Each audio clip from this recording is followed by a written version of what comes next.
अस्सलाम वालेकुम दोस्तों क्या हाल है। उम्मीद करता हूँ आप सब खैरियत से होंगे। तो आज हम आपको दिखाएंगे यूडी निसान। तो इसका ये फ़ाल्ट हो चुका है। इसका फ़ाल्ट ये हो गया है कि इसमें क्लच में मसला आ गया, मतलब क्लच में फ़ाल्ट हो गया। क्लच का क्या फ़ाल्ट आ रहा है, एक तो खड़ी गाड़ी में जब ज़ोर लगाते हैं तो उस टाइम पे मतलब ज़ोर सही नहीं लगता, तो जो क्लच में जो है वो स्मेल आ जाती है। ठीक है, क्लच में से स्मेल भी आती है और क्लच स्लिप भी करता है। और वैसे भी ये कह रहे हैं जब चलती गाड़ी में भी क्लच जो है वो शोर कर रहा था। ठीक है, तो हमने चेक किया है तो मसला निकला है क्लच में। तो अभी का जो इसका मसला है, हमने क्लच को तो खोल दिया है। जो जब हमने क्लच को खोला है तो आपको आगे दिखाना है हमने क्लच फिंगर की तरफ से हमें क्या मसला नज़र आया है। जो अभी हमें मसला नज़र आया ना, ये मसला आपके साथ आ जाए तो आपने कभी ऐसा नहीं करना जैसे कि इसमें हुआ है। तो चल के मैं आपको दिखाता हूँ। जैसे कि आप देख सकते हैं PKD 411। तो जो भी गाड़ी हो उसमें आपने ऐसा काम कभी नहीं करना है जैसे कि इस क्लच में ऐसा काम हुआ है। तो चलते हैं क्लच की तरफ।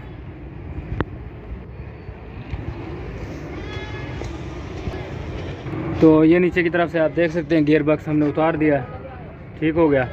तो यहाँ से मैं आपको दिखाता हूँ जो चीज़ मैंने आपको दिखानी है। तो क्लच को भी इतना अरसा नहीं हो गया, बहुत ज़्यादा। तो फिंगर की तरफ से मैंने आपको बताना है। तो अगर आप फिंगर की तरफ से गौर करें, ये देखें, ये आपको नज़र आ रहा होगा। ये देखिए यहाँ पे फिंगर लग रहा है और ये जो है पूरी साइड पे फिंगर लग ही नहीं रहा, यहाँ पे टच ही नहीं है। बेरिंग के साथ टच होता है ना यहाँ पे, तो फिंगर का काम है मुकम्मल टच होना। तो यहाँ से लेकर यहाँ तक मुकम्मल इसको टच होना।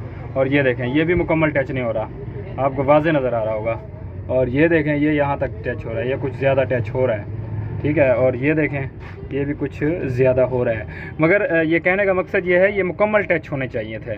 ठीक है, तो मुकम्मल क्यों नहीं टच हो रहा है, इसकी वजह क्या है, ये ऐसा क्यों है। एक तो ये है, दूसरा जो है ये फिंगर हमने चेक किया इसके साथ ऊपर नीचे भी हैं। ठीक है, तो ऊपर नीचे का भी एक अलग मसला होता है, सेटिंग का मसला होता है। तो खैर ये फिंगर यहाँ पे पूरे क्यों नहीं लग रहे, इसकी वजह क्या है। इसकी वजह ये है, ये फिंगर रिपेयर किए हुए हैं। ठीक है, ये दोबारा से मतलब ये कट गए होंगे। ये बेरिंग की वजह से बेरिंग जाम हो जाता है। जब बेरिंग जाम हो जाएगा तो बेरिंग ने जो है इनको ख़त्म कर देना है, फिंगर को। ठीक है, जब फिंगर ख़त्म हो जाएंगे, नीचे यहाँ से कट जाएंगे, तो उस टाइम पे असूली तौर पे इनको चेंज करना चाहिए, बदली करना चाहिए। जब आप बदली नहीं करेंगे तो ऐसे जैसे कि इसके साथ काम हुआ है, तो एक तो आपका क्लच जो है स्लिप मारेगा। ठीक है, इसने सही ज़ोर नहीं लगाना। जब तो ये रिपेयर करने की वजह से इसने ज़ोर नहीं लगाना। इसके साथ दो मसले आ जाते हैं। एक तो आप बराबर फिंगर को रख ही नहीं सकते, क्योंकि किसी का वेल्डिंग ऊपर किसी का नीचे, ठीक हो गया। और दूसरा, जब ये इसको वेल्डिंग कर देते हैं, ये देखिए वेल्डिंग अगर आपको मैं गौर से दिखाऊँ ना, तो कैमरे में शायद नज़र ना आ सके, ये वेल्डिंग हो के बने हुए हैं। ये देखें, ये वेल्डिंग करके ऊपर इनको किया हुआ है। जब आप वेल्डिंग करके इनको रिपेयर करेंगे तो ये जो है आप वर्नियर के साथ इनको बराबर ही नहीं कर सकते, बहुत मुश्किल है इनको बराबर करना जब वेल्डिंग के साथ हो जाते हैं। क्योंकि ग्राइंडर के साथ ये एक साइड पे ऊपर एक साइड से नीचे, जब एक साइड से ऊपर एक साइड से नीचे होएंगे तो उनकी वजह से ऐसे सूरत हाल होएगी। एक तो जो है फिंगर आप बराबर नहीं कर सकते, दूसरा जो है ये पूरा टच होएगा नहीं। जब भी ऐसा मसला हो जाए, फिंगर जो है चेंज करें और कोशिश करें जेन्युइन हो तो सबसे बेस्ट है। तो खैर, जैसे कि मैंने आपको दिखा दिया, इस फॉल्ट की वजह से, इस मसले की वजह से अलग अलग मसले हो जाते हैं। एक तो गियर भी आपके सही नहीं लगेंगे, दूसरा जो है क्लच भी स्लिप करेगा, तीसरा जो है गाड़ी ने ज़ोर से ही नहीं लगाना। ठीक है, जब क्लच स्लिप करेगा गाड़ी ने ज़ोर नहीं लगाना। थोड़ा सा भी मुश्किल जगह आ जाए गाड़ी के लिए तो उसने ज़ोर नहीं लगाना, क्लच ने स्लिप हो जाना है। ठीक है, जब क्लच स्लिप हो जाएगा तो साफ ज़ाहिर है उसके साथ जो लाइनिंग है, क्लच लाइनिंग है, वो भी स्लिप हो जाएंगे, जिसे हम मतलब लेदर कहते हैं। क्लच प्लेट भी स्लिप हो जानी है। तो जब क्लच प्लेट स्लिप हो जाएगी तो उसके साथ आपको पता है कि और भी नुकसान हो सकता है। इसका जो फ्राई व्हील है या फिर प्रेशर प्लेट है, वो भी फॉल्टेड हो जाती है गर्म होने की वजह से।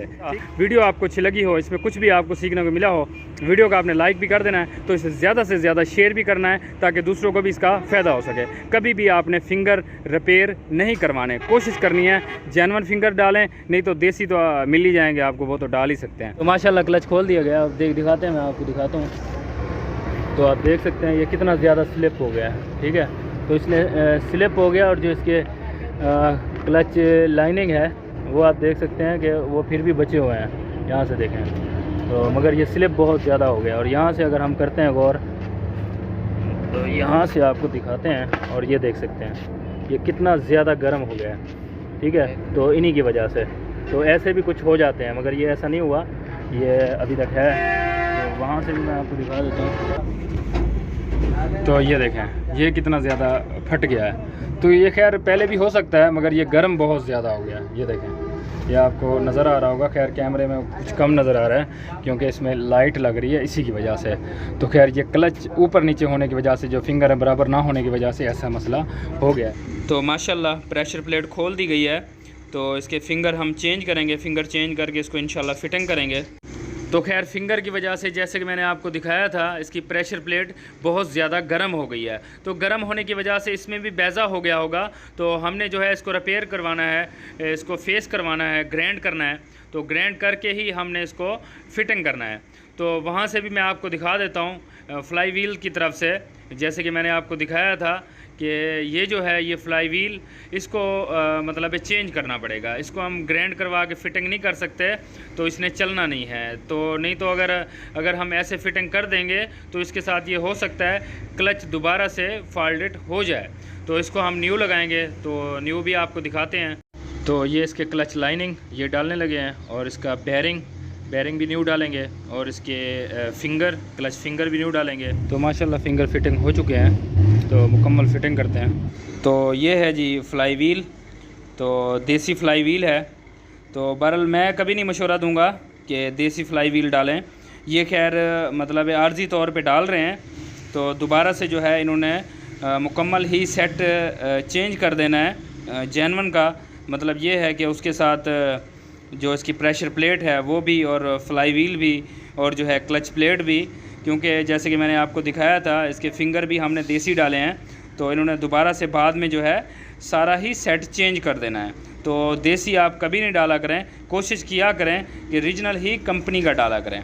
तो इसके साथ कुछ नुकसान होते हैं, तो उसकी तो खैर लंबी चौड़ी और वीडियो बन सकती है।